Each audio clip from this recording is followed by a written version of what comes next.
আসসালামু আলাইকুম। প্রিয় দর্শক, অন্য মঞ্চের আমাদের আজকের আলোচনায় অতিথি হিসেবে আছেন গতকাল 28 ফেব্রুয়ারি আলোচনা করেছিলাম, একটি এপিসোড করেছিলাম। ইরানে আক্রমণ করেছে ইসরায়েল এবং আমেরিকা একযোগে, এবং সেই এপিসোডে ইরানের এই আক্রমণের খবরের সাথে সাথে ছিল খামেনেই, ইরানের যে সর্বোচ্চ ধর্মীয় নেতা, সেই খামেনেইয়ের খবর পাওয়া যাচ্ছে না, এমন কথা সেখানে বলেছিলাম।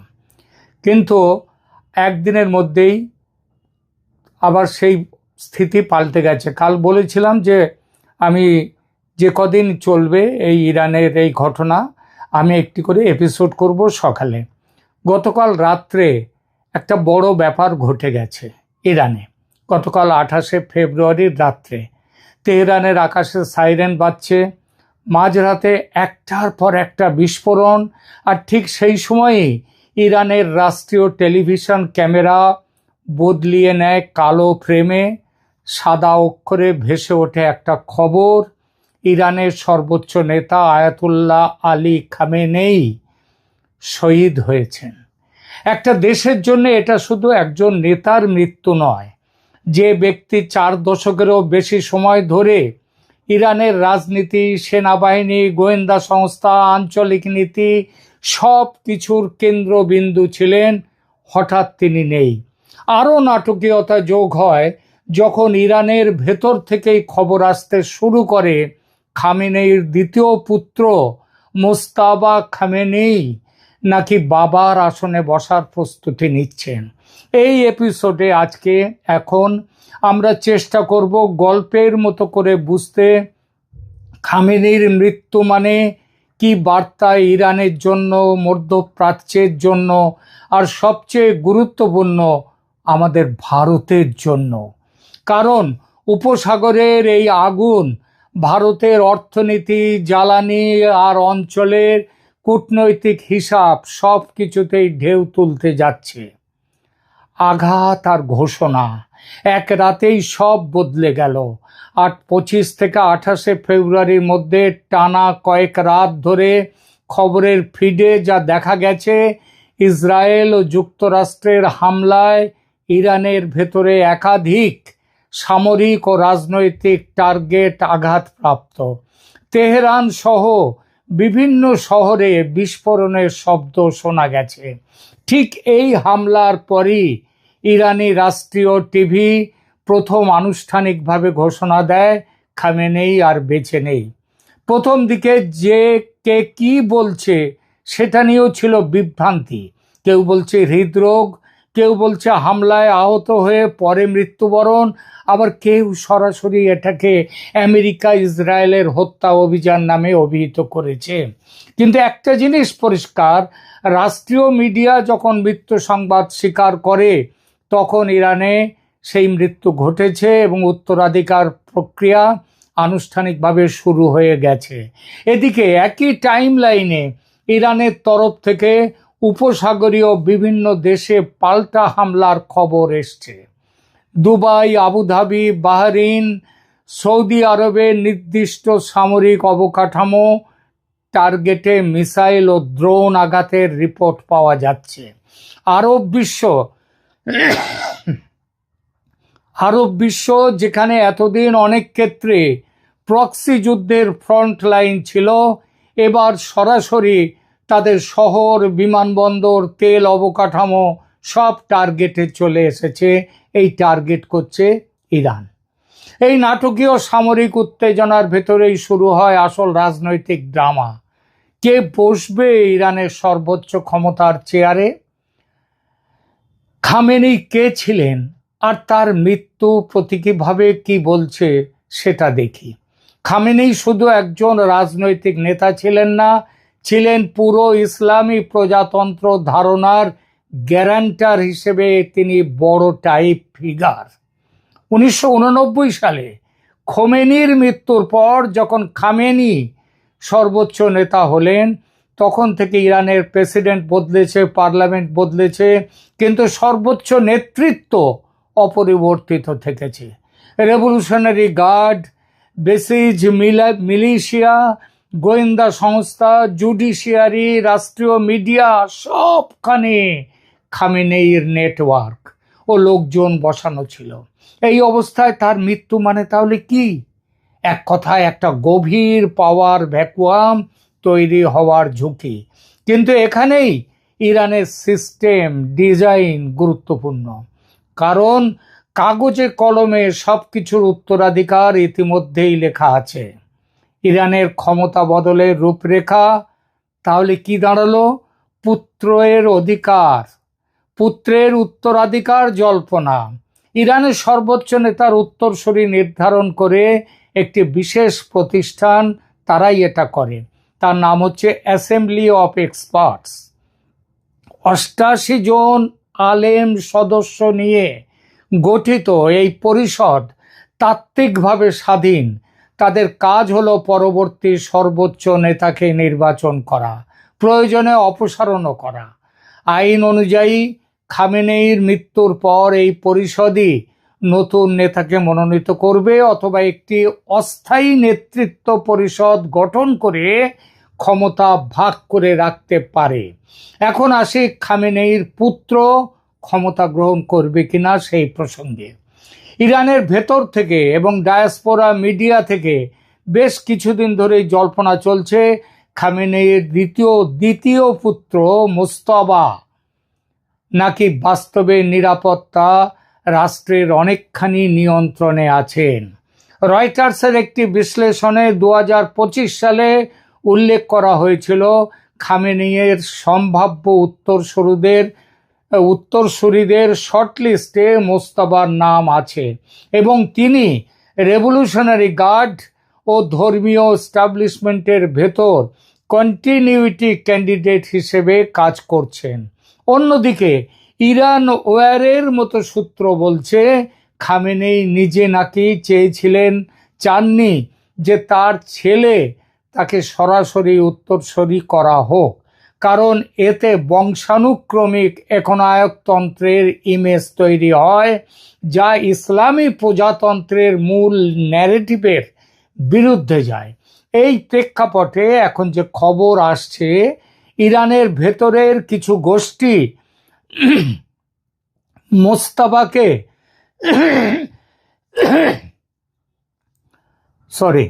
মুস্তাফাকে সামনে ঠেলে পরিবারের ভেতরেই ক্ষমতা ধরে রাখতে চাইছে, আর অন্য অংশ চাইছে অ্যাসেম্বলি অফ এক্সপার্টসের মাধ্যমে কোনো আপোষ প্রার্থী ফিগার বা সম্মিলিত নেতৃত্ব গঠন হোক, যেখানে একজনের হাতে নয়, একটা কাউন্সিলের হাতে ক্ষমতা থাকবে। রাষ্ট্রীয়ভাবে এখনো পর্যন্ত ফুললি ফাইনাল উত্তরসূরির আনুষ্ঠানিক ঘোষণা অ্যাসেম্বলি অফ এক্সপার্টস থেকে যেভাবে হওয়া উচিত ছিল, সেই লেভেলের ক্লিয়ার ছবি এখনো আসেনি। কিন্তু মাঠের বাস্তবতায় খামেনেই পরিবারের এক বা একাধিক সদস্যকে সাময়িকভাবে কিংমেকার বা ডিফ্যাক্টো নেতা বানানোর প্রচেষ্টা স্পষ্ট ইঙ্গিত দিচ্ছে যে রেজিমের ভেতরে এক ধরনের পাওয়ার স্ট্রাগল শুরু হয়েছে। এটা ইরানের ভেতরের গল্প। কিন্তু দেশের চারপাশে কি হচ্ছে? উপসাগরে আগুন, আরব বিশ্ব একসুরে নিন্দা করছে। কার নিন্দা? নিন্দা কিন্তু আমেরিকা কিংবা ইসরায়েলের নয়, নিন্দাটা করছে খামেনেইর মৃত্যুর প্রতিশোধ নিতে, কিংবা অন্তত বিপ্লবী শক্তি বেঁচে আছে এই বার্তা দিতে ইরান যে পাল্টা আঘাত হানল আরবের বিভিন্ন দেশে, তার বড় অংশটাই গেল উপসাগরীয় আরব দেশগুলোর দিকে। দুবাই ও আবুধাবির আন্তর্জাতিক বিমানবন্দরে মিসাইল আঘাত লেগেছে। এই মিসাইল আঘাতের ধোঁয়া, আগুনের ছবি এসেছে আন্তর্জাতিক মিডিয়ায়। আহত ও নিহতের কথা জানা যাচ্ছে। বাহরাইন, কুয়েত, কাতার, সৌদি আরব, বিভিন্ন জায়গায় ড্রোন মিসাইল উঠছে ইরান, আর সেই সব ড্রোন মিসাইল তারা নষ্ট করছে, ভূপাতিত করার দাবিও আসছে। কিছু জায়গায় অবশ্য মিসাইল ড্রোন তারা কিন্তু সেখানে তাদের টার্গেটে আঘাতও করেছে এবং তার স্বীকারোক্তিও এসেছে। এই অবস্থায় আরব লীগের জরুরি বৈঠক হয় এবং সেখানে তারা স্পষ্ট ভাষায় বলে ইরানের এই হামলা, ভালো করে খেয়াল করবেন কথাটা, ইরানের এই হামলা আরব দেশগুলোর সার্বভৌমত্বের ওপর সরাসরি লঙ্ঘন, এবং নিশানা ছিল বেসামরিক অবকাঠামো, সেখানেও ইরান হামলা করেছে, যা আন্তর্জাতিক আইন ভঙ্গ করে। একই সঙ্গে তারা টার্গেট করেছে সব আরব রাষ্ট্রের প্রতি, টার্গেট করেছে, এবং আরব রাষ্ট্রগুলো তারা একসাথে এর বিরোধিতা করেছে। আর এর মানেটা কি দাঁড়ালো? যে অঞ্চলে ইরান আগে অনেক সময় আরবের জনসমর্থন বা প্যালেস্টাইন ইস্যুতে সহমর্মিতা পেত, সেই আরব রাষ্ট্রগুলোর অফিসিয়াল অবস্থান এখন স্পষ্টভাবে ইরানের বিরুদ্ধে চলে গেছে। নতুন নেতৃত্ব ক্ষমতা নেবে, কিন্তু আশপাশের সবাই যখন আঙুল তুলছে ইরানের দিকে, তখন তার স্পেস আরও কমে যাবে। যুক্তরাষ্ট্র, রাশিয়া, চীন আর জাতিসংঘ, তাদের নিঃশব্দ ক্ষমতার খেলা। এখন প্রশ্ন উঠছে, রাশিয়া চীন তাহলে কি করছে? তারা প্রকাশ্যে উদ্বেগ, সহমর্মিতা, স্থিরতা বজায় রাখার কথা বললেও সরাসরি ইরানের পাশে নেমে যুক্তরাষ্ট্র ইসরায়েলের বিরুদ্ধে যুদ্ধ করতে যাবে এমন কোনো বাস্তব ইঙ্গিত রাশিয়াও দেয়নি, চীনও দেয়নি। কারণ এতে সংঘাত সরাসরি রিজিওনাল থেকে মেজর পাওয়ার ওয়ারে উঠে যাবে। জাতিসংঘ নিরাপত্তা পরিষদে এ নিয়ে আলোচনায় স্বাভাবিকভাবেই ওই সিজফায়ার, সংযম, আন্তর্জাতিক আইন, এই সব কিছু বাধা ধরার শব্দ কেবল উচ্চারণ করেছে, এর বাইরে কিচ্ছু বলেনি। কিন্তু যখনই যুক্তরাষ্ট্রের জড়িত থাকার প্রশ্নে কোনো কড়া ভাষার রেজুলেশন উঠতে চায়, সেখানেই দাঁড়িয়ে যায় জাতিসংঘ। তারা বলে যে ভেটো দেবে আমেরিকা, কিন্তু তারা এই ব্যাপার নিয়ে আলোচনাই করে নাও। নীতিগতভাবে জাতিসংঘ শান্তির কথা বলে, কিন্তু গঠনগতভাবে 5 স্থায়ী সদস্যের ভেটো ছাড়া কোনো কঠোর পদক্ষেপ বাস্তবে নেওয়া যায় না। এই আত্মসমালোচনা জাতিসংঘও করে। এখানে আমেরিকার বিশ্বপ্রভুত্ব কথাটা বোঝার সহজ উপায় হলো, সামরিক দিক দিয়ে মধ্যপ্রাচ্যে যুক্তরাষ্ট্রের ঘাঁটি ও জোট ব্যবস্থা, অর্থনৈতিক দিক দিয়ে ডলার সিস্টেম ও নিষেধাজ্ঞা আরোপের ক্ষমতা, প্রাতিষ্ঠানিক দিক দিয়ে নিরাপত্তা পরিষদে ভেটো, এই 3 স্তর একসাথে কাজ করে, যার ফলে অনেক সময় বাস্তবতা এমন দাঁড়ায়, কে আইন ভাঙলো তার থেকেও বেশি জরুরি হয় কে ভেটো দেবে বা দেবে না। ভারতের পার্সপেক্টিভ এখানে কি আসছে? ভারতের জন্য এখানে 3 দিক থেকে এক সময় চাপ আসছে। এই সংকট 3টে দিকে গুরুত্বপূর্ণ। এক হচ্ছে অর্থনীতি ও জ্বালানি। ভারত তার তেলের বড় অংশই উপসাগরীয় অঞ্চল থেকে আনে।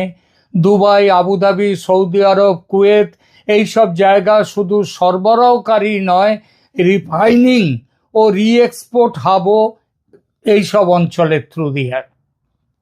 উপসাগরে সংঘাত মানে ট্যাঙ্কার ইন্স্যুরেন্স খরচ বাড়া, হরমুজ প্রণালীর নিরাপত্তা নিয়ে অনিশ্চয়তা, তেলের দামে তীব্র অস্থিরতা।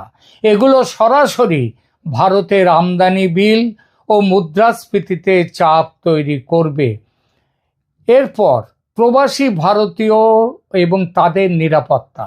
মধ্যপ্রাচ্যে প্রায় 80 থেকে 90 লক্ষ ভারতীয় প্রবাসী কাজ করেন, যার সিংহভাগই উপসাগরে।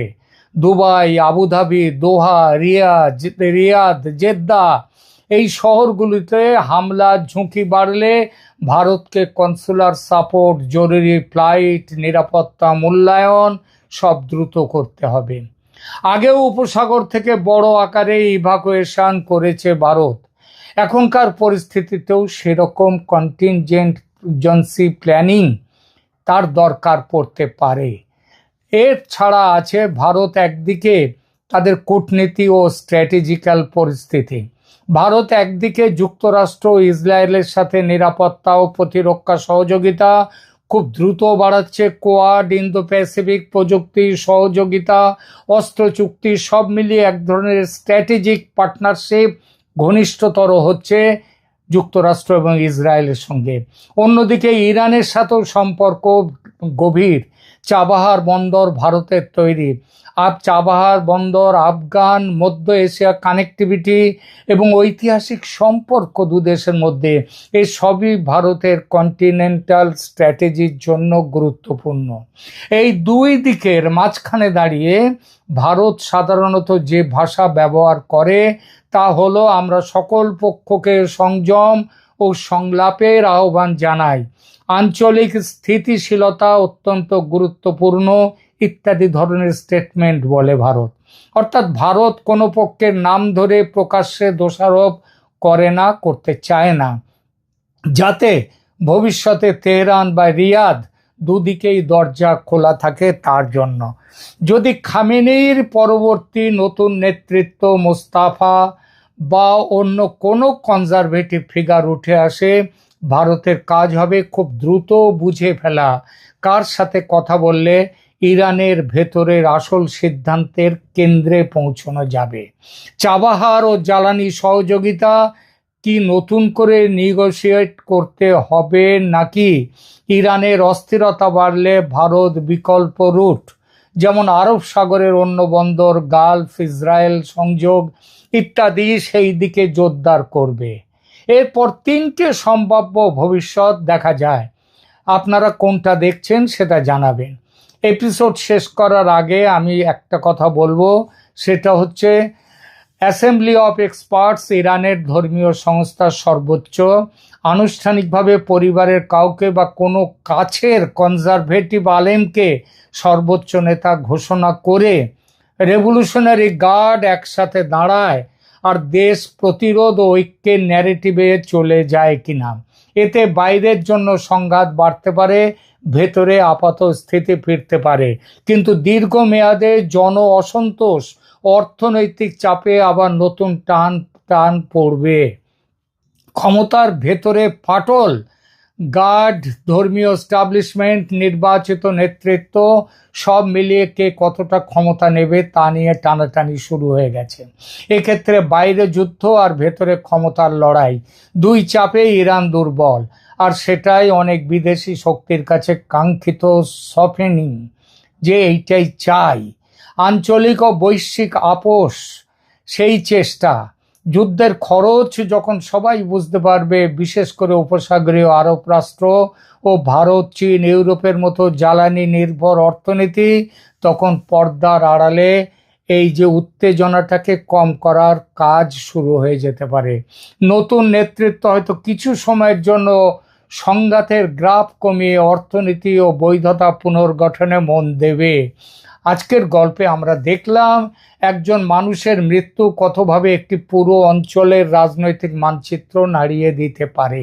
খামেনির সময় শেষ, কিন্তু তার রেখে যাওয়া কাঠামো, শত্রু মিত্রের তালিকা আর যুদ্ধ শান্তির সমীকরণ, এগুলো এখনই শেষ হচ্ছে না। আপনারা কি মনে করেন, ইরান কি পরিবার কেন্দ্রিক উত্তরাধিকারের দিকে যাবে, নাকি ভেতরের চাপ তাকে অন্যরকম সমাধান খুঁজতে বাধ্য করবে? আর ভারত, বাংলাদেশের মতো দেশগুলো, এই অগ্নিগর্ভ মধ্যপ্রাচ্যকে ঘিরে, বাংলাদেশেরও কিন্তু বিপুল সংখ্যক মানুষ তারা মধ্যপ্রাচ্যে চাকরি করে, কাজ করে। তাদের ভবিষ্যৎ স্ট্র্যাটেজি কিভাবে বদলাবে? কমেন্টে আপনাদের মতামত লিখে জানাবেন। ভিডিওটা যদি তথ্য সমৃদ্ধ মনে হয় শেয়ার করুন, যাতে বেশি মানুষ এই জটিল বাস্তবতা একটু ঠান্ডা মাথায় বিশ্লেষণ করতে পারে। আমি পরের এপিসোডে আসব সম্ভাব্য ইরান, ভারত, আরব ত্রিভুজ এর বিস্তারিত ম্যাপ অ্যানালিসিস দিয়ে। ততদিন নিরাপদ থাকুন, সচেতন থাকুন। ধন্যবাদ।